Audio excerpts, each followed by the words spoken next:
Bienvenidos, bienvenidas, buenas noches, gracias por sintonizar La Ley de la Selva, como cada lunes por la noche aquí en la pantalla de C5N. Hoy, sí, anticipó bien Dugan, tenemos un programa caliente, no solamente por los temas económicos, a los que me voy a referir en un cachito, sino por el debate. Se va a armar acá, en un rato vienen los diputados Lourdes Arrieta, que entró por La Libertad Avanza, que rompió con ese bloque y que ahora integra una especie de bloque disidente.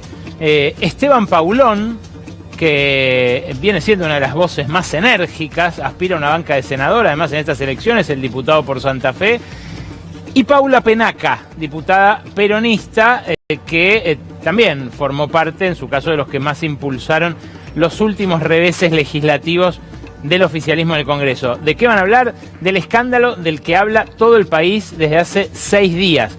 Al día siguiente a nuestra última edición, nuestros compañeros, con su revelación, primero en Carnaval Stream, luego acá en C5N, destaparon el escándalo del año, el que protagoniza el abogado penalista personal de Milei, uno de sus mejores amigos. Ahora vas a ver acá cuántas veces entró a Olivos y a qué partes de Olivos entró.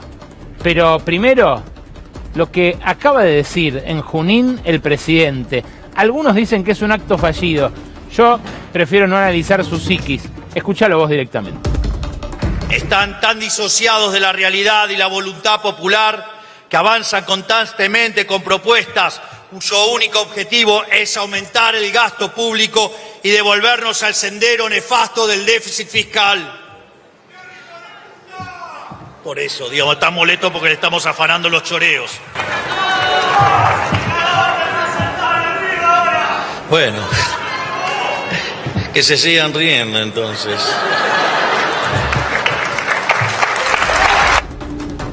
Les estamos afanando los choreos, dijo Milei hace un ratito. Todavía knockout por la divulgación de una serie de audios en la cual lo más importante se escucha acá. La gente de la Suizo llama a los demás proveedores y le dice, escúchame, ahora tenés que poner, ya no es más el 5, ahora tenés que poner el 8, o sea, son más chorros que los pierden, lo que pagan de lo que cobran de medicamentos. Ahora tenés que poner el 8, lo tenés que traer a Suizo y nosotros lo subimos a presidencia.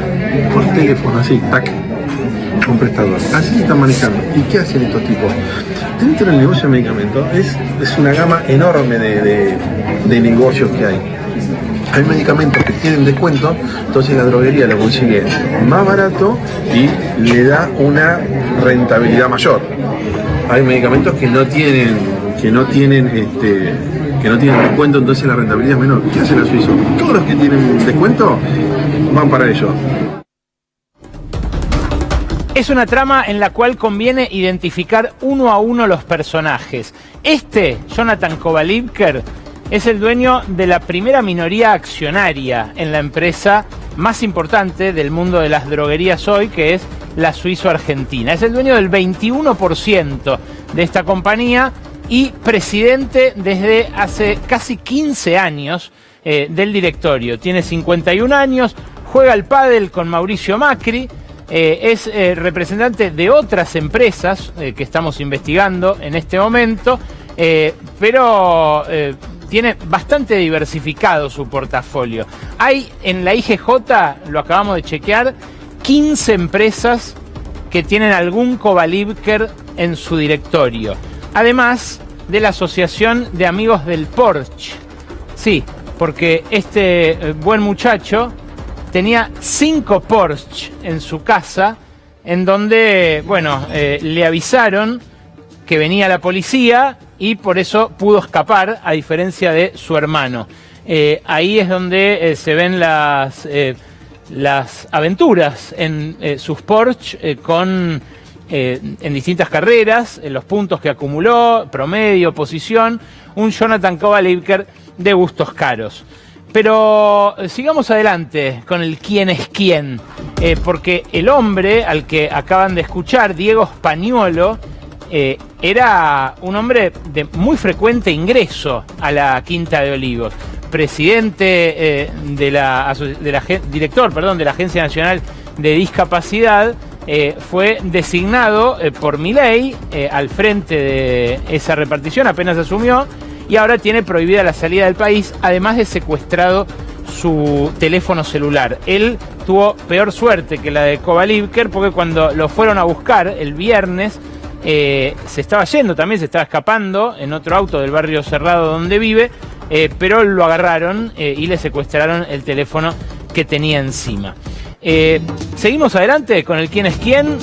Hay otros Kovalevker, pero está la secretaria general de la presidencia, es aludida en un montón de los audios de Spagnuolo, que algunos dicen quizás se grabó él mismo.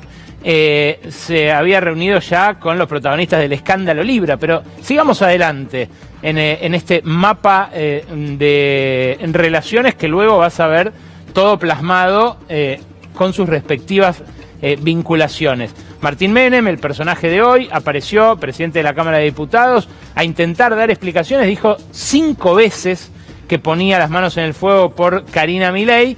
No explicó por qué, no consiguió desmentir lo que dicen los audios de Spagnuolo, que tampoco se animó a negar, tampoco se animó a sostener la teoría inicial del viernes pasado, que empezaron a intentar esbozar los oficialistas, de que era inteligencia artificial. No lo es, ya tienen verificado en la Fiscalía de Franco Picardi que es la voz de Spagnuolo la que se escucha en los audios, aunque tiene ediciones y recortes para que no se escuchen sus interlocutores. Seguí adelante, Rodo, hay varios protagonistas más, pero te voy a repasar solo los importantes. Lule Menem, el otro vértice del triángulo de hierro del Karina Menemismo, Martín, Lule y ella, es el segundo en la Secretaría General de la Presidencia y la verdadera mano derecha de Karina Milei, hijo de una prima de Carlos y Eduardo. Eduardo es el papá de Martín. En fin, para los que no vivieron el menemismo, la segunda generación vino recargada. Tenemos también a otro protagonista menos conocido, que es Daniel Garbellini. Daniel Garbellini es a quien alude varias veces Diego Spagnuolo, diciendo: me puso Karina al que maneja todos los curros. Claro, era el más importante funcionario debajo del director ejecutivo de la Agencia de Discapacidad como director nacional de acceso a los servicios de salud. Tiene una larga trayectoria que no viene al caso ahora, y no sé si tenemos alguno más o ya vamos a al mapa de relaciones. Vamos al mapa, vamos a poner cómo se relacionan todos estos entre sí, porque, es importante poner en perspectiva los nombres. Los Kovalevker son de los empresarios más ricos de la Argentina, ahí en la isla de Nordelta, en el momento en el que entra la policía de la ciudad, que por lo que dicen los que están llevando la investigación, jugó muy bien, trabajó muy bien para que esos 15 allanamientos fueran exitosos. Lo encontraron a Jonathan Kovalevker, decía, a Kovalevker le permiten escapar los guardias de seguridad de Nordelta. Al que encuentran es a Emanuel Kovalevker en uno de sus autos con los sobres con $266.000. Se hizo el descompensado o se descompensó en ese momento, pero tuvo que entregar de todas maneras tanto el dinero que quedó decomisado como los teléfonos celulares. Los audios que los involucran en la Fiscalía advierten que son gravísimos, pero no son prueba. Son audios manipulados. Una investigación judicial bien hecha debe ahora verificar justamente si lo que ventilan esos audios ocurrió en realidad. Pero el calibre de los protagonistas hace que valga realmente la pena investigarlo. Ahí lo tienen a Spagnuolo, el de la filtración de los audios.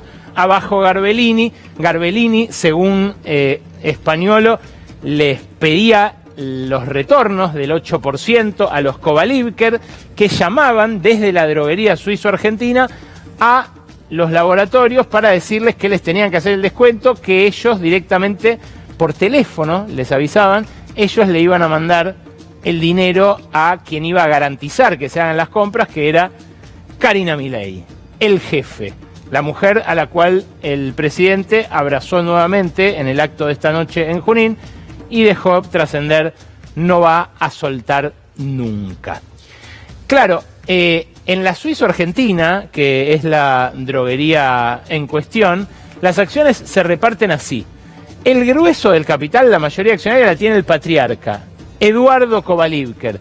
Vive en Uruguay, se dedica a la escritura de ficción, delegó la gestión de la compañía en sus hijos hace tiempo, pero mantiene las acciones. Dijo que en algún momento va a comparecer, por ahora nada lo obliga del otro lado del charco. Pero claro, están los demás, Kovalivker, hay una familia vinculada también con el 2% de las acciones, y lo que llama mucho la atención es el crecimiento de esta droguería. Hoy lo encontró el diario La Nación. A partir del portal Comprar establecieron este aumento exponencial. La droguería suizo-argentina pasó de 3.900 millones de pesos el año pasado de facturación al Estado a 108.000 millones de pesos en contrataciones. Es un crecimiento exponencial.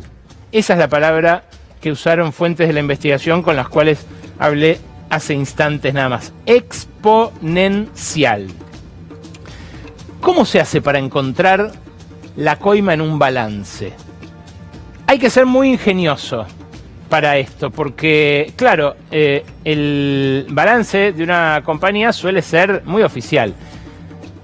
Este renglón que destaco, el de gastos de comercialización, es el que habitualmente engloba en el renglón del estado de resultados la cometa. No dice coima, pero gastos de comercialización es un rubro lo suficientemente vago como para que de ahí se desvíe el dinero que va a introducirse mediante un circuito ilegal en los bolsillos del funcionario sobornado. Esto es los gastos de... Ponelo completo sin el destacado, Rodo, si podés. Este es el estado de resultados de la Suizo-Argentina del ejercicio terminado en marzo del año pasado. O sea, todavía no incluye el salto exponencial de este año, pero sí muestra que hay un fuerte componente de gastos de comercialización de 111 millones de pesos que permite, perdón, esto está expresado en, bueno, está expresado en miles de pesos, o sea, es una montaña de guita, y claro, permite que se disimulen dineros negros en contabilidades blancas. Este es el trabajo contable que le falta hacer ahora a los peritos que van a incluir en el trabajo a la Procuraduría de Investigaciones Administrativas. Ahora, ¿qué es lo que dice Spagnuolo todo el tiempo en los audios? Que él le dice cosas a Javier. Que él le advirtió a Javier que su hermana estaba choreando. No los voy a aburrir con audios que están circulando desde hace 6 días, pero es muy insistente respecto de eso. Y claro, Spagnuolo tiene los suficientes ingresos a Olivos como para tomar en serio ese comentario. Lo haya grabado él, lo haya grabado un tercero, lo hayan caminado los servicios de inteligencia de uno u otro bando del gobierno. Mira todos los ingresos que tiene a Olivos. Vamos a necesitar toda la pantalla curva de este estudio para que ustedes los puedan ver, porque son un montón. Estos son los que surgen del registro de audiencias que tenemos nosotros. Esto es hasta finales de 2024, esto que están viendo ahora. En total son 38 ingresos los que nosotros tenemos verificados. Pero claro, según el recorte que tenga uno del registro de audiencias y de ingresos y salidas de la Quinta de Olivos, puede encontrar más. El viernes habían encontrado 26. Es posible que quienes hayan hecho el pedido de acceso a la información más tarde, tengan más ingresos. Son un montón. ¿Dónde arranco? Acá, en mayo. Mirá, Acá están los ingresos de Españolo y algunas de las circunstancias en las que entró. 2015 y sale a la 1.05, 2010 y sale a la 1.07, 2039 y sale a la 0.17. Esto parecen ser las óperas a las cuales no faltaba nunca, los domingos de ópera en el microcine. Pero hay otras al mediodía. Esta, por ejemplo, de las 10 a las 10.57. Otras a las 6 de la tarde, otras a las 12 del mediodía y hasta las 14.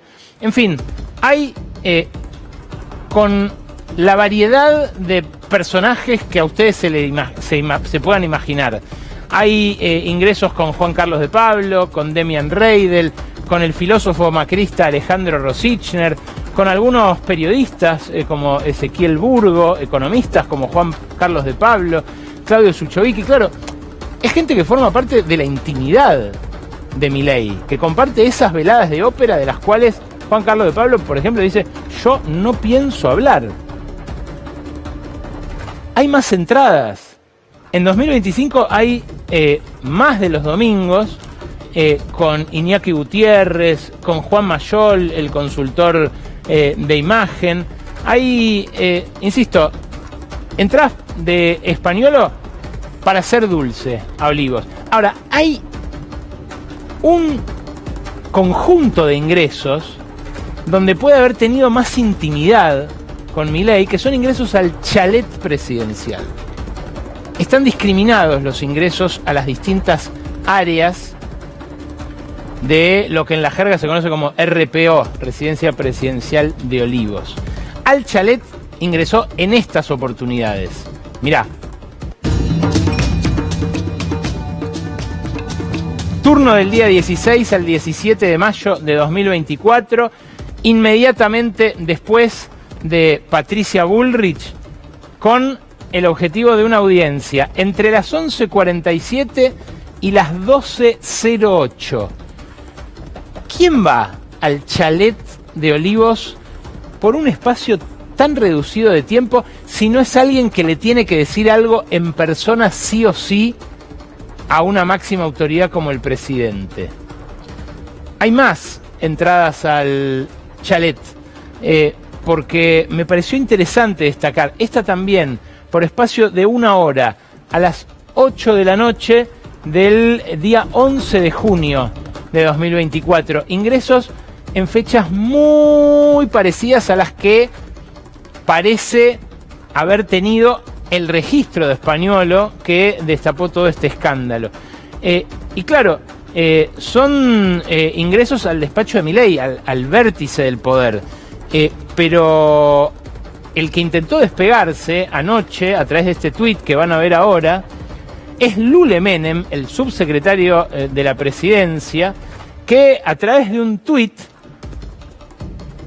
intentó deslindar responsabilidades, atacando al kirchnerismo, diciendo que esto era una operación. Bueno, un poco el mismo discurso que intentó enhebrar su primo, Martín. Dice que el tamaño de la operación lo obliga a manifestarse al respecto. No puedo hablar ni aseverar nada acerca de la autenticidad o no de los audios que circulan, pero sí puedo asegurar la absoluta falsedad de su contenido. Jamás tuve intervención en ningún tipo en las contrataciones de Landis, ni de manera informal, ni informal, ni corrupción, ni conocimiento de nada ilícito, ni en ningún otro organismo. Vamos de vuelta al registro de audiencias. Ahora a la Casa Rosada. Esta es información exclusiva, es información de nuestro equipo de investigación. Apenas asumido Españolo, apenas asumido Lule Menem, se dan estos 3 encuentros, así de seguidos. 22 de febrero de 2024, 5 de marzo de 2024 y 7 de marzo de 2024. Lule Menem, que dice no haber tenido ninguna injerencia en las contrataciones en la agencia de discapacidad, nada que ver con esa repartición ni con ningún tipo de corrupción en esa repartición, ¿por qué estaba tan interesado en cómo iba a trabajar la Agencia Nacional de Discapacidad en un momento tan temprano de la gestión? ¿No había otras cosas de las que ocuparse? Perdón, si había interés por la Agencia de Discapacidad, que luego vimos fue uno de los lugares donde más pasó la motosierra cortando. Si había tanto interés, ¿hacían falta 3 reuniones tan seguidas? ¿O había algún negocio que conversar en persona que no se podía hablar por teléfono? Bueno, es lo que también tendrá que establecer la justicia. Lo concreto es que... ¿qué tenés? Estas son las 3 reuniones. ¿Qué tenés? ¿Los facsímiles? Ah, bueno, sí, claro, ahí están, es todo documentado. Una de las reuniones, otra de las reuniones. En todas, el subsecretario Menem habla con el director ejecutivo de la Agencia Nacional de Discapacidad. Pero pasemos adelante, porque esto, ustedes saben que lo que se dice acá está todo documentado, yo se los muestro, pero son cabos para ir atando en la investigación. Lo que llama la atención es que el jefe de gabinete, Guillermo Francos, al intentar esbozar una explicación, dijo que Victoria Villarruel fue la que acercó a Spagnuolo a La Libertad Avanza. Victoria Villarruel se sumó a La Libertad Avanza en 2021, cuando entró como diputada junto con Milei. Luego le ofrecieron el cargo de vicepresidenta, ya muy cerca de las elecciones en 2023, pero antes de 2021 no tenía ningún contacto. Y sin embargo, fíjate cómo Spagnuolo se juntaba con Milei antes de 2021. Esta foto tiene fecha, es una fecha de 2020 del Instagram de Diego Spagnuolo, que subió esta foto, feliz, con Espert, con Rosales, que era en aquel momento candidato junto con Espert, con Milei y con otra referente ultraderechista. O sea que Villarruel no lo trajo a Espert. Villarruel no lo trajo a Spagnuolo. ¿Quién lo puede haber traído a Spagnuolo? Spoileé. Mirá con quién sale un montón de veces en distintas fotos. Sí, esta es especialmente acaramelada, pero lo que vimos antes era otra instancia de vinculación entre el hoy candidato a diputado en primer término por la provincia y este hombre, el que está en el centro de todas las sospechas. Decía, son mi familia en Twitter por Espert y por su esposa. Tiene infinidad de fotos, insisto, que no vale la pena repasar una atrás de la otra, pero son un montón. El que lo sumó antes de distanciarse de Milei fue Espert, que en el medio tuvo un momento de divorcio, pero que volvió al redil, rendido, cuando vio que Milei conseguía lo que él había querido conseguir en primera instancia. Claro, es un escándalo, ahora lo va a contar desde adentro de Casa Rosada Lucía Isikoff, un escándalo que tiene al gobierno en shock, en pánico, pero que hoy disparó un desplome de los mercados y una disparada del dólar, que cerró a 1.370, muy cerquita del récord nominal que tocó a mediados del año pasado, en un contexto de muy hondo pesimismo respecto de lo que pueda pasar de acá en adelante. Ese dólar, que subió 35 mangos solo hoy, que toca niveles récord, es un dólar que ya vimos cuando saltó a la zona de 1.300, generó un cimbronazo en los precios a principios de agosto. Parecía haberse frenado eso la semana pasada, pero ¿qué pasará ahora con este nuevo subidón? ¿En qué contexto encuentran estas elecciones al gobierno? Mirá, el viernes salió un dato que ilustra las penurias de mucha gente, la morosidad en tarjetas de crédito. El que entra en mora, el que entra en lo que bancariamente se conoce como irregularidad crediticia, es eyectado del sistema. Le suspenden la tarjeta de crédito, no es el que paga el mínimo y le debe guita, es el que ya no paga el mínimo. Bueno, esa proporción llegó a un récord desde la pandemia. 5,2% de las familias tiene mora ya en situación irregular, o sea, ya con el crédito suspendido, con el financiamiento al consumo que habitualmente es la tarjeta de crédito. ¿Cómo están las ventas en supermercados. La semana pasada salió la estadística del INDEC y ya podemos comparar cada mitad de año de todos estos años en volumen. En volumen, este primer semestre está todavía 8% abajo de 2023, que no era un año especialmente bueno y que a su vez era 10% inferior al último año bueno del gobierno de Macri. O sea, en el supermercado las góndolas siguen sin clientes. Pero fíjate, también salió este dato del pago con tarjeta de crédito. El pago con tarjeta de crédito en el súper es cada vez más alto.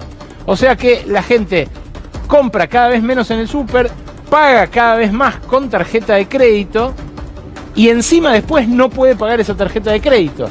Por eso entra en ratio de irregularidad en las estadísticas del Banco Central. El tarjeteo récord, la incobrabilidad y en el medio la suba del dólar.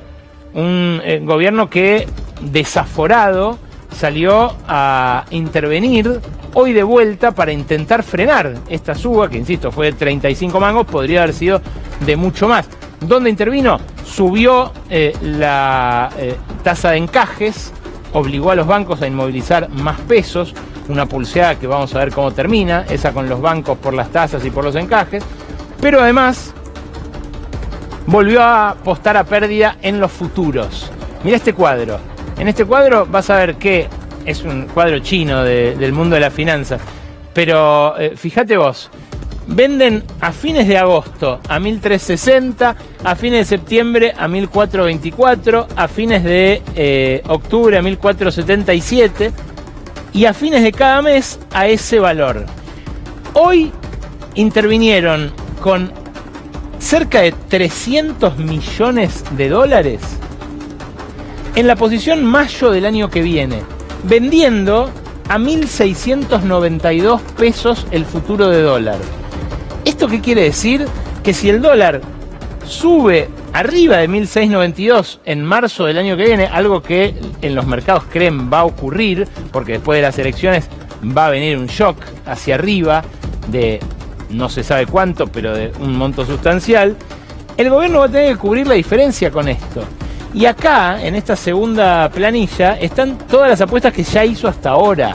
Acá tiene más de 1.000 millones de dólares jugados en agosto, septiembre, octubre, noviembre, diciembre. Si a fines de diciembre el dólar no vale 1.553 y vale más, la diferencia la va a tener que cubrir Bausili. ¿Cómo? Emitiendo más pesos desde el Banco Central, que después van a intentar retirar subiendo las tasas y hundiendo la economía en una recesión más grave que en la que ya se hundió. Claro, los indicadores de julio no muestran que la economía esté pujante, al revés, muestran que ya había iniciado un camino recesivo antes de las supertasas. Fíjate, las ventas de autos cayeron 10%, la producción industrial 3%, las ventas de cemento abajo, la producción privada también abajo, según distintas consultoras privadas. Las ventas minoristas, según CAME, siguen en descenso. Lo que sube todavía en julio son los ingresos fiscales, pero en el contexto de agosto, ya con las tasas lanzadas al máximo al que se lanzaron, ya con la recesión inducida en la que se hundió la economía, va a empezar a caer la recaudación. Y cuando empiece a caer la recaudación, va a volver la prédica del déficit cero a empujar recortes como los que hubo en la Agencia Nacional de Discapacidad. Es, como destacaba este fin de semana un editorialista muy reputado, un recorte que se superpone al choreo. Algo que no pasaba en la época del tío de los Menem actuales. No pasaba porque había choreo o había recorte, pero no había en el mismo lugar las dos cosas. Esto y el hecho de que sea tan concreto, que le están afanando la silla de ruedas a una persona con discapacidad que encima está sufriendo penurias para renovar su asignación, que no puede renovar el certificado porque se lo retasean. Bueno, da la sensación de que puede hacer mucha más mella que el escándalo Libra, que ya hizo bastante mella en los votantes libertarios. La pregunta no es por los votantes, la pregunta que me quiero hacer por último es sobre los que mandan de verdad. No votan cada 2 años como nosotros, votan todo el tiempo. ¿Le soltó la mano a Milei el establishment?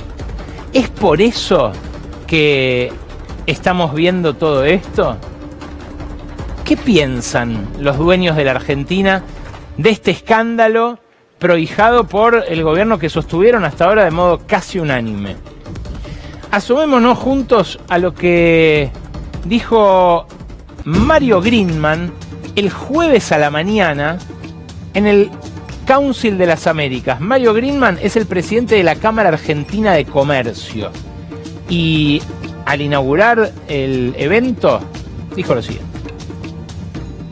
De definiciones y de tomar decisiones, ¿qué es lo que queremos para nuestro país? No hay muchos caminos, por lo menos desde mi punto de vista, e insisto, respeto todas las opiniones. Para decirlo con la mayor claridad, para que no quede duda, podemos optar por el bien o podemos optar por el mal. Son 2 caminos. Mario Greenman se le paró de manos después por una discusión, por un amparo a Federico Sturzenegger, y muchos creyeron ver en ese momento de tensión, cuando Sturzenegger lo quiso prepear, decirle vos retirá el recurso de amparo por el Instituto de Capacitación de la Cámara de Comercio, y él le dijo estamos en democracia. Algunos quisieron entrever ahí ese cortocircuito que explica por qué, según ellos, a Milei le soltó la mano el establishment. Yo recorté el fragmento de recién para que ustedes vean hasta qué punto es explícita todavía hoy la apuesta por la ultraderecha, por la Libertad Avanza, de sectores muy concentrados del establishment, como el que expresa el Council de las Américas. Claro, este es el bien, según Mario Greenman. Es José Luis Espert, que ustedes vieron en la foto hace minutos nada más, acompañando a Diego Españolo, el hombre de las coimas. Es Horacio Fargosi, el candidato en la ciudad, el hombre que le dijo judía como un insulto a Miriam Bregman, un ultraderechista, ultramontano, muy violento en cómo se dirige a la gente en redes sociales. Y es el comisario Bondarenko, este hombre que, por el consejo de Patricia Bullrich, encabeza en las elecciones de este próximo 7 de septiembre en la provincia. Bueno, el bien para Greenman, yo también soy respetuoso de las opiniones ajenas, o el mal que encarna para él el peronismo. Así de maniquea es la visión de un sector del establishment.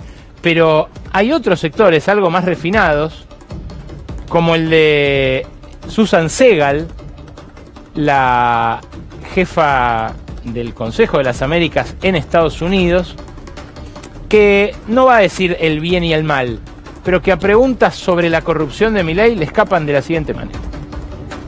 Buenas tardes, señora Segel. Le quería consultar, ¿usted cree que puede influir en algo en la política argentina el tema de corrupción de estos momentos? ¿Cómo? No va a contestar, ok. Así nomás, no va a contestar una Segal que ha hablado muy profusamente sobre casos de corrupción en gobiernos anteriores. Ahora, fíjate vos la diferencia, ¿no? En solamente 24 horas, el tándem Sebastián Casanelo-Franco Picardi metió 15 allanamientos, secuestro de documentación, teléfonos, dinero, intervención de la Procuraduría de Investigaciones Administrativas. En el caso Libra, en cambio, aquel tándem María Servini-Eduardo Tayano se tomó 20 días para los primeros allanamientos, que por supuesto cuando se hicieron ya no encontraron nada. 6 meses para congelar $300.000 en criptoactivos, siendo que estamos hablando de un desfalco de $120 millones. y que hasta ahora no produjo mucho más avance que ese.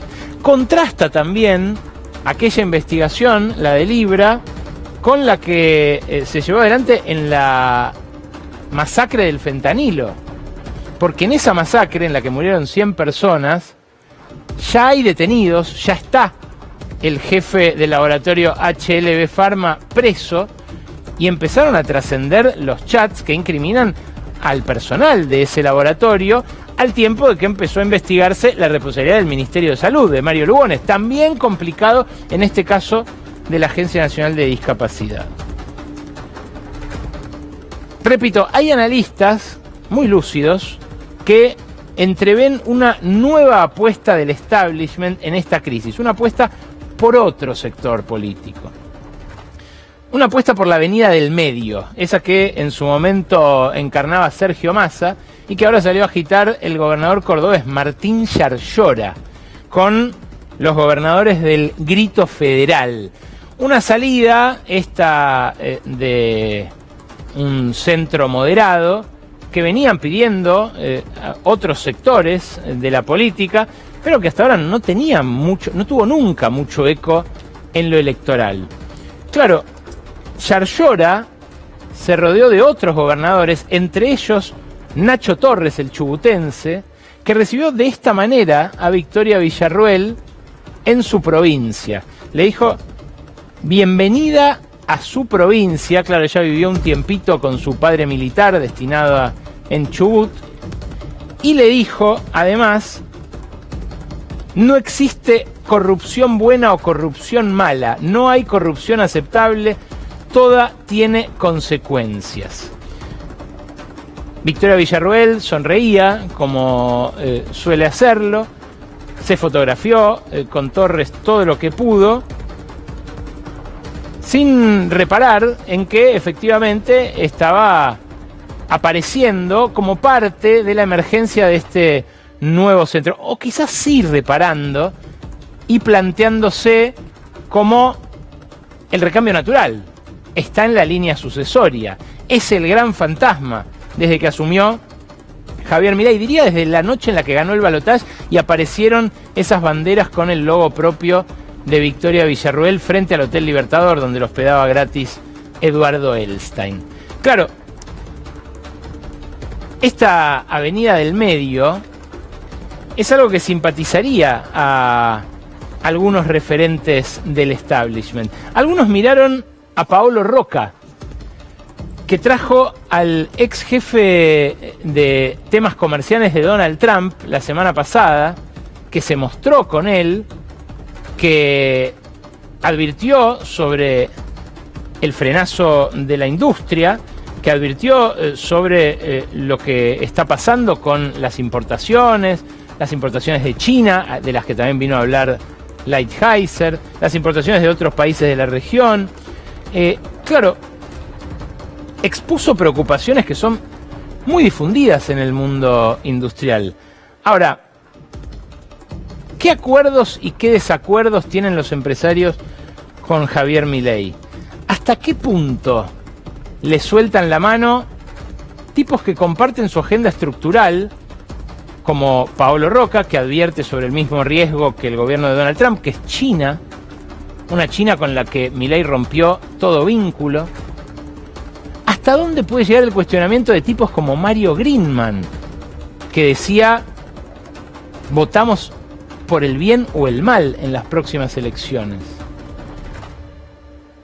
En definitiva, la gran pregunta, a partir del escándalo que destapa Diego Españolo, a partir de la vinculación íntima que expone en las 1000 selfies que tiene colgadas en su cuenta de Twitter, 1000, pero 1000, son una tras de la otra, con Milei en 2019, en 2020, en el 21, de campaña en 2022, con Villarruel, por supuesto, en distintas instancias, con Karina, muchas veces, con los Menem, con Caputo, con Berti.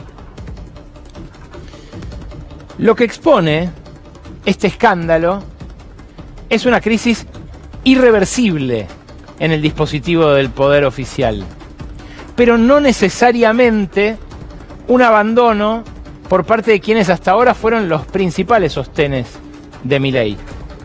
Yo tiendo a pensar que no le soltaron la mano, que los que se están comunicando con Macri, que está ya en el Mundial de Bridge, convenientemente alejado de la situación, lo hacen sin apostar todavía a una sucesión por la vía de Victoria Villarruel aliada con ese poder que todavía conserva Macri en, digamos, otros reductos de la política. Tribunales, los servicios de inteligencia, las embajadas. Tiendo a creer que no, que lo quieren a Milei condicionado y limitado, domesticado, diría yo, como para que no se aparte nada del libreto que impuso el Fondo Monetario en abril de este año, como para que siga aplicado después de la elección los pasos que le empezó a discutir a Toto Caputo y que el propio ministro de Economía se ocupó de ventilar en el establishment durante toda esta semana, que estaba acomodando él. Un presidente no es necesariamente tan poderoso en un país como Argentina. Los poderosos son los que lo bancaron hasta acá. ¿Lo seguirán bancando después de este escándalo? Lo hablamos con los diputados que vinieron después de estos avisitos. Lourdes Arrieta, Esteban Paulón y Paula Penaca tienen la gentileza de visitarnos hoy. No solemos hacer debates, pero la situación parlamentaria y este escándalo de corrupción lo ameritaban. Gracias por venir a los tres. Gracias por la invitación. Muchas gracias. Bueno, primero te pregunto a vos, Lourdes, que estuviste más cerca, que lo conocés más. ¿Qué rol jugaba Diego Españolo en La Libertad Avanza?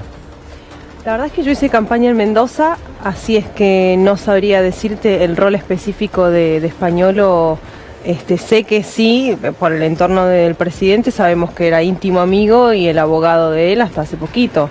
Pero después, cómo se relacionaba con los otros espacios o mismo con Javier, el hermano del presidente, dentro de lo que fue el armado de La Libertad Avanza, no podría decirte. Antes de irte vos de La Libertad Avanza oficial, ¿tuviste trato con Petri? Con Petri sí. Bueno, él parece que llenó de mendocinos la IOSFA, sí. Y que ahí le están comprando mucho a esta droguería que aparece complicada. ¿Sabés algo de eso?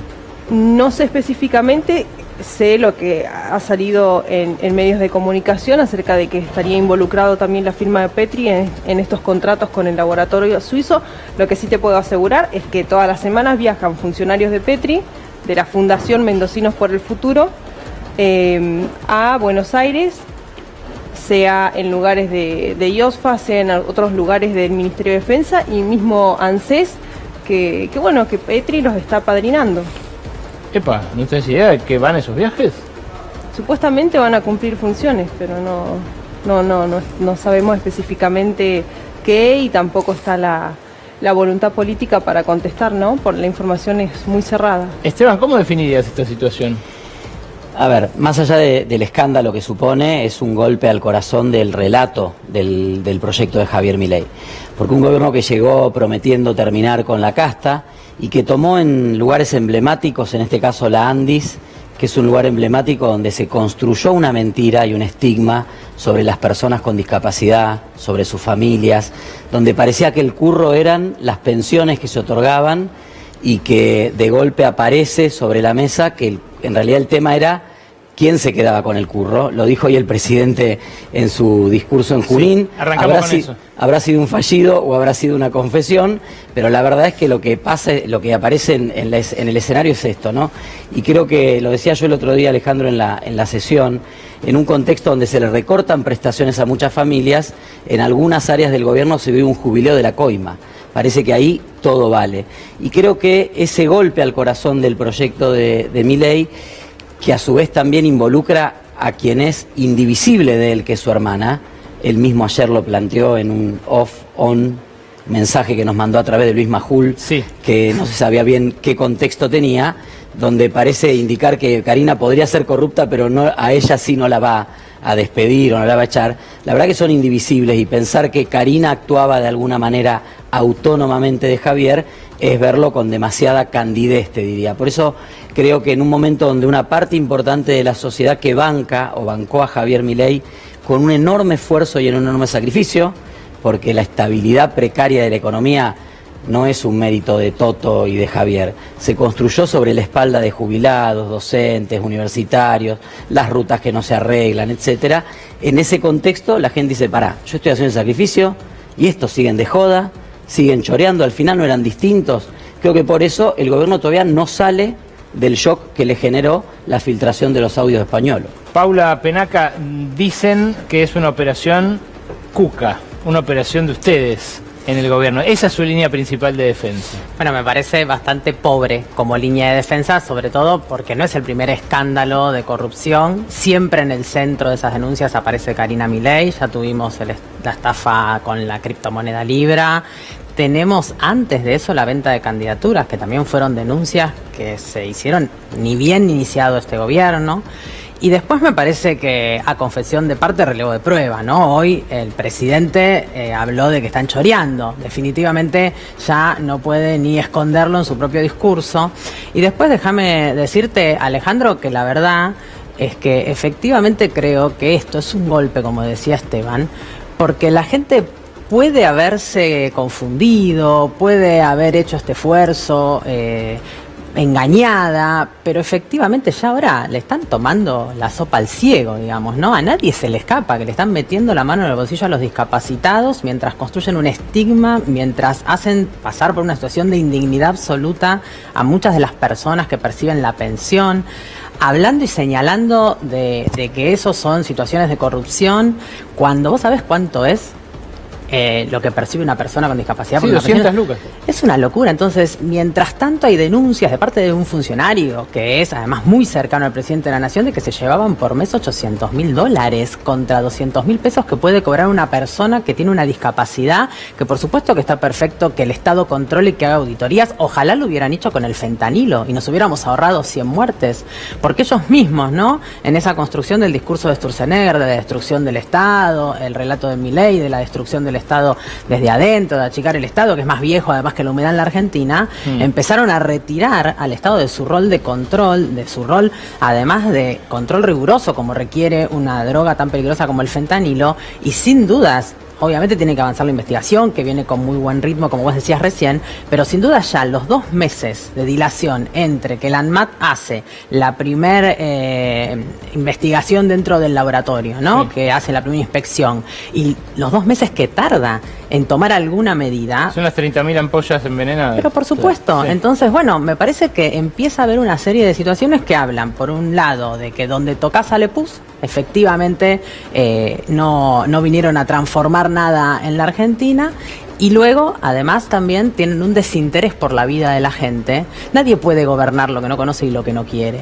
Entonces, ¿cómo vamos a tener al frente de la República Argentina personas como estas, no? Rodo, fíjate si podemos compartir la foto de los Kovalivker jugando al pádel con el expresidente Mauricio Macri. Es interesante esta imagen porque da cuenta de vínculos profundos, de intimidad, y también de vínculos políticos. Los Kovalivker fueron donantes importantes de la campaña de Macri, pero también donantes importantes de la campaña de Milei. Ahí se ve a los dos, al de los 5 Porsche, al que tenía 5 Porsche en la casa, en la isla de Nordelta, y al hermano que encontraron con los sobres de dinero en ese mismo lugar tan exclusivo. El otro es un tercer hermano, más chico, pero ¿qué puede avanzar la justicia para ustedes, y conversen entre ustedes, ¿no? Respecto de esto y respecto de esta relación tan promiscua que hay entre tipos que son prestadores por 100.000 millones de pesos de la noche a la mañana y gobernantes que después se sorprenden, ¿no? A ver, sin duda estos vínculos muestran una connivencia y muestran cómo muchas veces el Estado se prepara para el robo, ¿no? Uno puede gobernar un Estado y prepararlo para que sea transparente, para que no se robe, o puede prepararlo para la opacidad. Este gobierno es especialista en la opacidad, empezando por Santiago Caputo, el principal asesor del presidente, que tiene un contrato de locación para quedar por fuera del radar de los controles de bienes, de conflicto de intereses, de entrevistas, de audiencias. Digo, ahí hay ya una actitud de un gobierno que tiene en cada área. ¿Te acordás vos de Morales cuando hablábamos de Libra en la CNB? Sí, claro, Sergio era Morales. el Caputo en la CNB, pero también parece que había uno que cumplía el rol de Caputo en Andis y habrá uno en Iosfa, y en cada uno de los lugares donde el gobierno quiere que pasen cosas y que alguien dé órdenes sin dejar los dedos marcados. Entonces, ¿saben qué? Tengo que ir a una pausa. ¿Me esperan? Dale. Y seguimos hasta las 0:30. Acá rige la ley de la selva. Quédate porque ya viene Lua Isikov con la trastienda de la Rosada, pero seguimos también el debate con los diputados.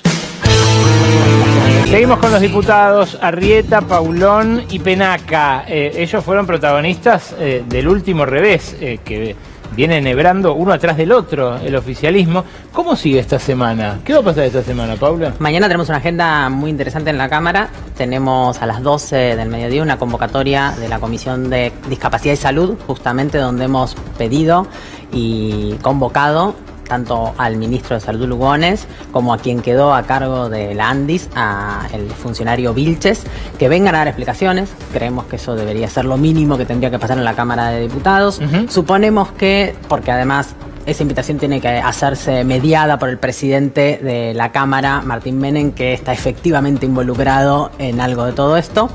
Creo que no llegó a un último programa de televisión en el que tenía que dar alguna explicación hace un ratito. Se bajó del programa de televisión. En La Nación Más, de una entrevista en la que estaba en el lugar para hacer. Exactamente, así que se ve que o cree que no tiene nada para decir o tiene algo para esconder, pero bueno, mañana esa comisión va a suceder de todas maneras, con o sin los funcionarios. Vamos a empezar a exponer diferentes diputados que han pedido informes, que han presentado proyectos, también porque entendemos que el Congreso tiene que tener un rol en estas investigaciones. Ha habido muy buenas experiencias, bueno, hemos logrado destrabar en la última sesión también la comisión para investigar sobre la estafa de la criptomoneda Libra, y luego a las 14 horas ya tenemos una comisión convocada para constituir o debatir cómo constituimos una comisión para también investigar, no solo investigar lo que sucedió con el caso del fentanilo contaminado, sino también poder evaluar cuáles son las herramientas, tanto administrativas como legislativas, que nosotros tenemos para aportar. Porque en el caso del fentanilo hay algo central, que es cómo se logra la trazabilidad, ¿no?, de este tipo de drogas, que además involucra no solamente al Ministerio de Salud y a la ANMAT, sino también a la aduana, ¿no?, porque hay importación de fentanilo, sino también lo que tiene que ver con el uso ilegal que se le da a esa droga en el narcotráfico, entonces el Ministerio de Seguridad y Drogas Peligrosas. Entonces el Congreso tiene un rol central para jugar, y bueno, luego tenemos la visita del jefe de gabinete de Francos el miércoles, ¿no?, que hay que ver cómo viene. Yo pensé que no iba a venir a dar la cara. Sí. Sabe poner cara de nada, digamos, ¿no? Ya ha venido con Libra. Y levantarse temprano. Se A las 4 o 5 de la tarde, agarra los petates y se va, abandona. Se indignó y se fue. Lourdes, ¿ustedes cómo van a funcionar? A partir de que la semana pasada rompieron Marcela Pagano, Carlos de Alessandro, ¿son opositores, son oficialistas? Ricardo González también. Nosotros apoyamos el modelo electoral que propusimos en campaña, en donde el ajuste pensábamos que iba a ir a la casta, a los privilegios de los políticos, a quitar los ñoquis del Estado, a aquellos que les dan un contratito solamente por militancia. Resulta que fue todo lo contrario. Nosotros pusimos nuestra honorabilidad en juego, en la calle, tratando de convencer a muchas personas. Tal es así que hoy por hoy Javier Milei es presidente gracias a todos los que hicimos campaña y que creímos en sus ideas. Por tanto, lo vamos a apoyar siempre y cuando se respete lo que hemos prometido. Ejemplo, no voy a votar o no vamos a acompañar nada que tenga que ver con fondos discrecionales hacia la CIDE o endeudamientos hacia el FMI, eso ha quedado más que claro, y menos atentar contra la vida de la clase media, que hoy por hoy están todos bajo la línea de pobreza, y más la gente que hoy por hoy está pasando y atravesando situaciones de extrema vulnerabilidad. Por ejemplo, las personas Jubilados, con discapacidad. Exactamente, discapacitados. Bueno, hemos en lo personal acompañado a la emergencia pediátrica, y creo que también las universidades, el financiamiento de las mismas y solicitar las auditorías correspondientes me parece que es fundamental. Cuando el presidente no decía que iba a cerrar las universidades, bueno, públicas, todo tendería, ¿no?, a que haya un atentado contra la educación, que es por sobre todas las cosas básica y fundamental, y está en nuestra Constitución. Ahora, Carlos Alessandro hablaba de los Menem y decía, son ellos, no es Karina Milei. ¿Vos coincidís? Coincido en el sentido de que yo lo vengo marcando ya desde el año pasado, que lo que yo he percibido, he vivido en mi experiencia personal, es que quienes están controlando, manejando a los Milei son precisamente los Menem, y que de hecho han tomado esas prácticas, sobre todo y lamentablemente, que salpican la investidura presidencial, pero que aparentemente lo termina ejecutando, que es la hermana del presidente, la secretaria general de la presidencia. Son mañas de una política sucia que vienen de la mano de los Menem. ¿Ustedes qué creen de esto? Porque, digo, los Menem, para muchos argentinos, portan un apellido genéticamente voraz, como dijo Fantino. Sí. Yo creo que hay una construcción también para intentar salvar una parte del relato, de tratar de aislarlo a Javier Milei de un mecanismo en el cual es un engranaje fundamental. Me parece que cuando ves Libra, aparece Karina en el medio. Cuando ves todas las ramificaciones con la Fundación Faro, la CEPAC, Escaturice, todo este entramado que aparece con las valijas de Laura Rieta, no de Lourdes, de Laura Rieta, aparece también Karina, aparece Javier Milei, aparece ese ecosistema. En este caso aparece Karina también. Decía recién Paula, desde Pallarols, diciendo que le quisieron cobrar $5.000 para sentarse en una cena con Milei, a empresarios que cuentan que en alguna cena de recaudación de campaña había un bolso de Karina Milei y había que dejar sobres como los que le encontraron a Emanuel Kovaliker en el auto con dólares para pagar la campaña. Entonces, evidentemente hay una mecánica, hay una continuidad, hay un método que la tiene a Karina en el centro. Después, obviamente, se arma un esquema en el cual buscan de qué manera se operativiza eso, y evidentemente hay gente que viene con muchas mañas de la política, y lamentablemente, Alejandro, me parece que lo que es más lamentable de todo es que, como se decía recién antes, mucha gente votó esperanzada a este gobierno, pensando que realmente iba a generar una renovación en la política, en la metodología de la política, un combate a la casta. Y la verdad es que hoy Milei gobierna con lo mejor de cada casta, de la casta macrista, todo. Lo más granado está ahí, y algo de lo que quedó del remanente de la casta del gobierno de Alberto, como por ejemplo Franco y Scioli. Y también gobierna con los métodos de la casta, porque esto que vimos en la Andis, no hay por qué suponer que otros contratos de igual o mayor monto en otras áreas no esté pasando lo mismo, ¿no? O en la misma Andis, porque estos $800.000 por mes son solamente de los medicamentos. Bueno, Español hablaba, yo digo, hay como, hablando de castas de la coima, porque vos tenías una casta de la coima con la droguería, que eran los $800.000, y después Español habla de kioscos de $20.000, que es con los prestadores, con los sanatorios. Digo, eso era para el chiquitaje, ¿no? Abajo, donde nadie ya controla y nadie ve nada. Y déjame decirte una cosa que vos planteabas antes, la foto de Mauricio Macri jugando al pádel con los hermanos Kovaliker. Garbellini fue funcionario de Mauricio Macri, y aparece llamativamente, nuevamente como funcionario en este área, en la parte que es operativa de las compras, etcétera, aceitando ese vínculo.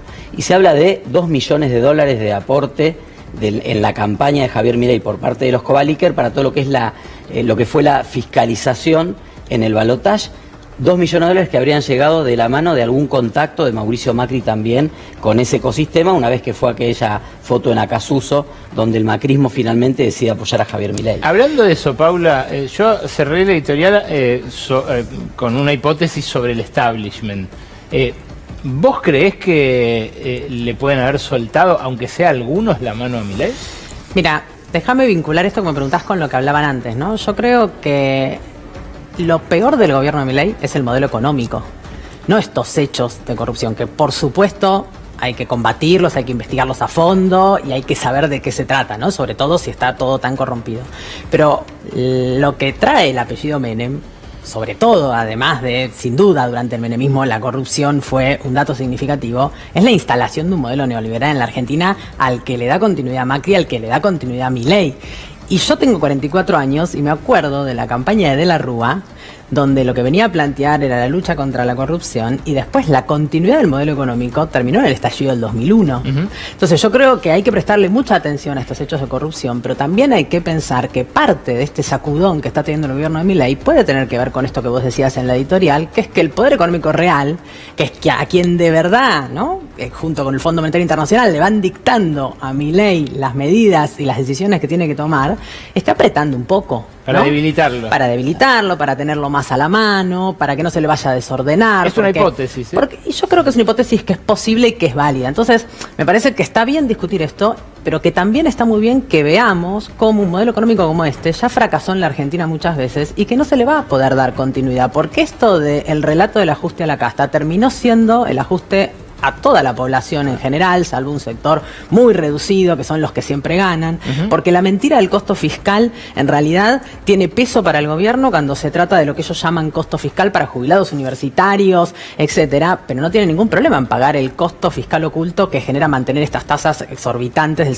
60% en un plazo fijo, ¿no? Porque eso también supone un costo fiscal para el Estado, monstruoso, que de ese ni del que supone la baja en las retenciones del 0,22% del PBI, ¿no? Ni el que supone, bueno, cuando se votó la ley de bases en el Congreso, lo primero que hicieron fue dejar que el Estado percibiera ingresos bajando el impuesto de bienes personales para el patrimonio en el extranjero, además. Entonces, este sistema que ellos necesitan consolidar, porque es la manda del Fondo Monetario, porque necesitan pagar esa deuda brutal que les dejó Mauricio Macri, porque tienen que seguir sosteniendo la mentira de la baja inflación. Pero yo creo que... ¿no? Entonces, eso me parece que también es el nudo de la discusión creo que también política. Está encontrando muchísimos límites el modelo, ¿no? Creo que es un modelo que obviamente fracasó todas las otras veces que intentó ser, obviamente a un costo muy fuerte para la sociedad, ¿no? Porque uno dice, bueno, el fracaso del modelo de Javier Milei. La gente es la que hoy no llega a fin de mes, la gente es la que hoy está en el doble de morosidad con las tarjetas de crédito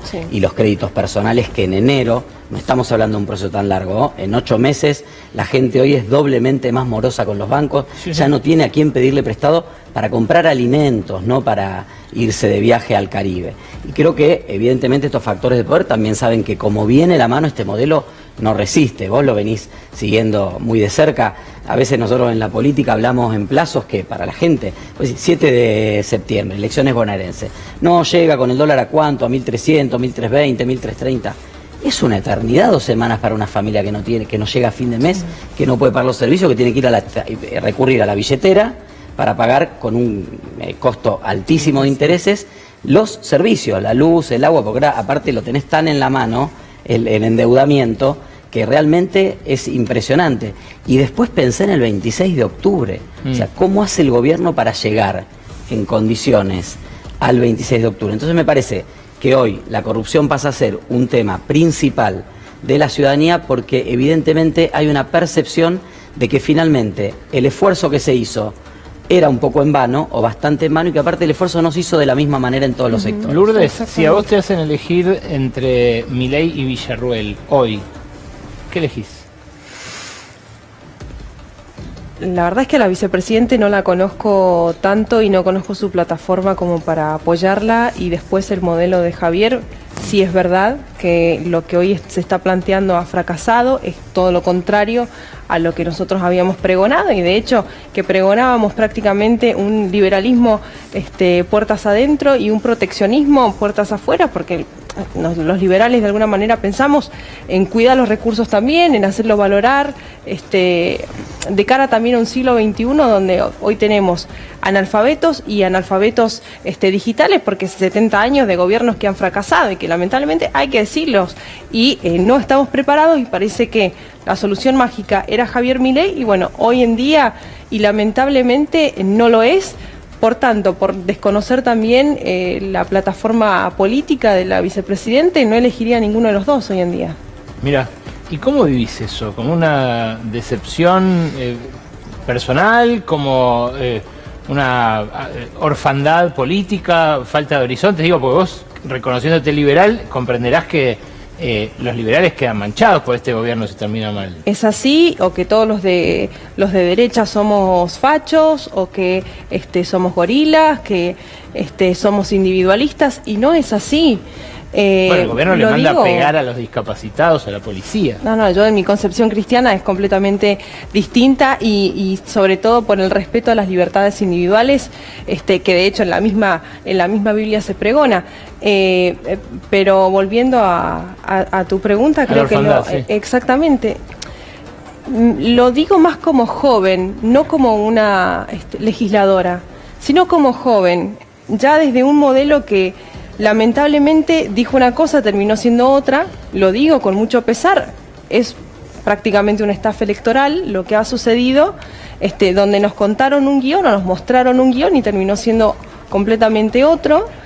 Digo, bueno, de cara a lo que se viene, a quién acompaño, a quién elijo, en quién me apoyo, pero no solamente me pasa a mí, le pasa a la mayoría y sobre todo a los jóvenes que hoy en día tienen 2 títulos universitarios, los tienen guardados en el placar, salen a trabajar como pueden, y también entendiendo de una generación donde no tuvimos ninguna asistencia de sea por programas como Progresar o programas Mi Primer Empleo, donde hay una brecha de los 28 a los 36, 38 años en los que estamos prácticamente desamparados del Estado, sobre todo lo digo desde el interior, donde tenés que salir a rebuscártelas como podés. Entonces, en una esperanza que creíamos que era Javier Milei, bueno, lamentablemente fue todo lo contrario. Muy agradecido por la presencia de los tres, realmente muy interesante escuchar los diputados. Gracias. Por favor, muchas gracias.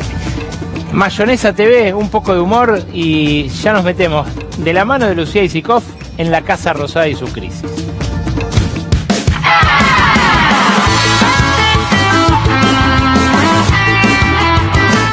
Mentiroso, corazón mentiroso. ¡Epa, Ganso! ¿Qué pasa? ¿Qué pasa con Karina la princesita?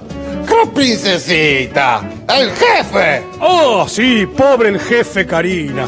Agarraron a la pastelera con las manos en la masa. No entiendo. Igual tenés razón, ¿eh? Españolo es mentiroso. ¿Vos decís? Y sí, porque fíjate que él decía que no era justo que los discapacitados no pagaran el peaje y el peaje lo cobraba él. No entiendo. Lo que pasa es que una cosa es reprimir jubilados. Ajá. Vaciar un hospital. Recortar prestaciones de salud a los más vulnerables. Ajá. Estafar gente con una criptomoneda. Ajá. Empobrecer a toda la población. Ajá. Eso vaya y pase, hermano, pero chorearle a los discapacitados es mucho. ¿Sabes? Hasta Johnny se bajó. Y es la gota que rebalsó el vaso. Es la gota que rebalsó el vaso de leche. No entiendo. Y encima, fíjate vos, están saliendo militantes libertarios de todo el país. ¿En serio? Sí, diciendo que los Menem les pedían coimas de todas partes. ¡Qué familia! Sí. Están queriendo manchar un apellido respetable.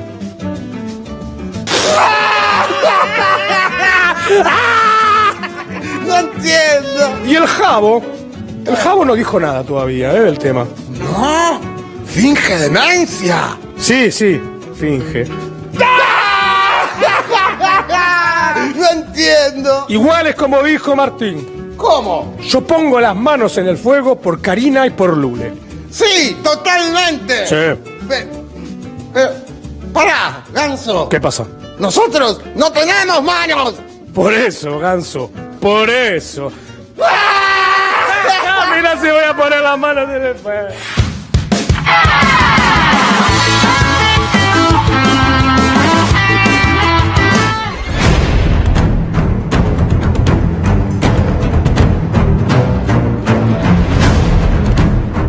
Bueno, Isikoff, estados de ánimo realmente volátiles, como las tasas de interés. Exactamente, confusos. Digo, lo primero que se vivió en el gobierno con cualquier funcionario que hables es confusión. Digo, medir hasta dónde estaba escalando esto. Había como una sensación de que estaban aturdidos.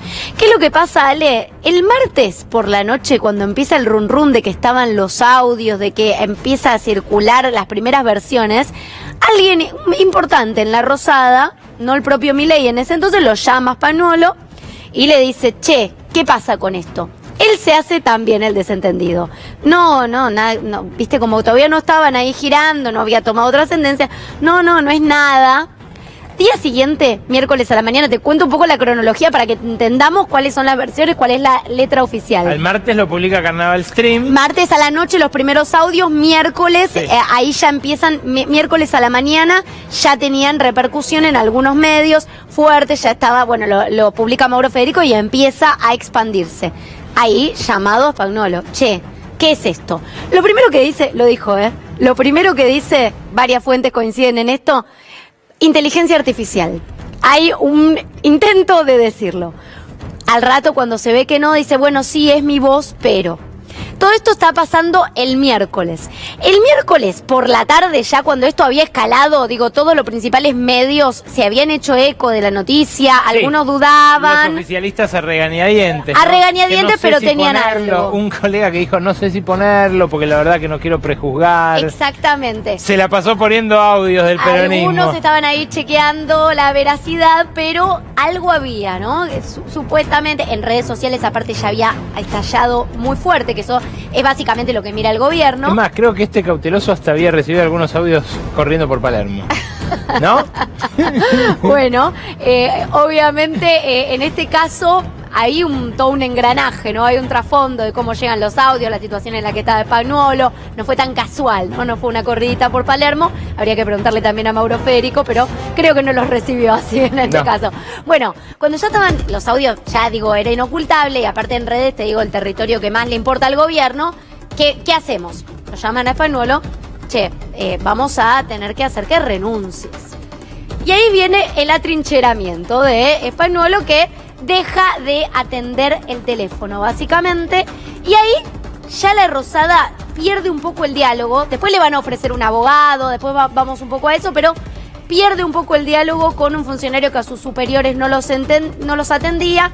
Sale el comunicado de vocería, primer comunicado que no firma ni la oficina de la presidencia, no, vocería sacó un comunicado para decir que están desplazados por, bueno, esta operación, según el gobierno, que estaban haciendo. Limitadas sus funciones, una obra maestra de la ambigüedad de ese comunicado.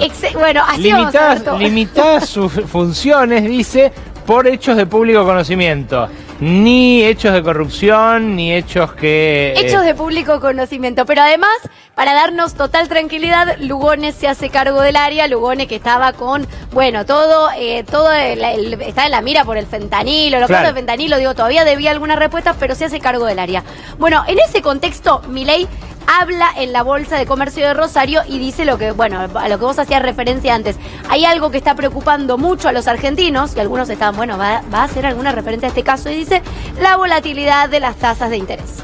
Ahí el presidente estaba todavía en otro país. Digo, no habían tomado real dimensión, porque si no lo cuidaban un poco, lo corrían, no lo hacían hablar. Primer funcionario que habla, no te va a llamar la atención, como siempre, al primero que empujan sin tener línea oficial es a Guillermo Francos, definido por Milei en las últimas horas, ratificado como el mejor jefe de gabinete de la historia, que lo que sale a decir es lo que estaban, digo, lo primero que atinaron a decir en La Rosada, estaba todo armado. Lo vamos a escuchar. Todo esto es algo armado. Por suerte, nosotros pensamos que la mejor forma de que esto se aclare, en el sentido que corresponda, es que actúe la justicia. Nosotros no le tenemos temor a la justicia, porque en este caso tiene que probarse hechos, y nosotros creemos que no los hay. Y si los hubiera, el responsable de los hechos tendría que estar preso, me parece, o tendría que ser procesado y sentenciado, ¿no? Así que a mí no me preocupa. Bueno, a mí no me preocupa. Este es el primer funcionario, lo traje porque, bueno, uno ya dice, pasó hace unos días, pero es el primero que habla. Esto había estallado el miércoles, el primero que habla es Guillermo Francos el viernes. Fin de semana, silencio de radio. Acto de Karina Milei, no se suspende en La Matanza para hablar de fiscalización. Escuchemos lo de Karina, porque ahí ya entramos en un pantano de literalidad en el gobierno, que están todo el tiempo hablando de chorear, pero lo dicen, no lo dicen, hacen referencia a otras cosas. Algo pasa con la literalidad, pero escuchá a Karina este sábado también, laqueada por Martín Menem y, bueno, todos expertos y los candidatos del conurbano. Lo más importante es que todos estamos dispuestos a dar la batalla, a ir a fiscalizar, para que no nos roben más. Y realmente, gracias, porque sé que somos todos los que queremos el kirchnerismo nunca más. Y queremos terminar con esto. Estamos todos acá por la misma misión, que es que Argentina sea líder. Bueno, que no nos roben más. No, que no nos roben más. Esto y lo de Milei de hoy, que bueno, viene porque les estamos choreando los curros, le estamos afanando los curros. Bueno, de verdad te digo, hay un tema, ¿no? Ahí dando vueltas, no lo pueden decir, lo dicen, están confundidos. No creerá usted que estoy hablando de mi madre, le dijo un paciente a Segismundo Freud. Chorear, chorear, chorear, chorear. Bueno, está ahí, ¿no? Está ahí el elefante en el cuarto, pero están intentando mirar para otro lado. El fin de semana se arma la línea oficial. Participa de esto Santiago Caputo. Santiago Caputo, que me dicen que hasta la semana pasada, más que por buscar una explicación oficial a todo esto y ver qué se decía, estaba más preocupado por cuidarse él y decir, che, ojo que yo tengo una interna con los Menem, pero no fui yo, dando offs a periodistas diciendo yo no tengo nada que ver, esto viene de inteligencia, viene de otro lado, inteligencia que maneja él, ¿no? Pero, claro, por eso. Pero digo, viene de otro lado, porque hay mucho quilombo, que servicios de un lado, guerra de servicios del otro. Viste que suelen tener, yo no sé cómo, porque no frecuento esos mundos, pero sé que le dicen señor 5 al capo de la CIDE. A Neifert. A Neifert, pero Sí. siempre le dijeron al capo Sí, de la al CIDE capo, cada en este caso momento, Neifert. señor 5. Y al segundo, Sí. creo que le dicen señor 9 Sí. o algo así. No sé por qué, pero ahí hay una jerga.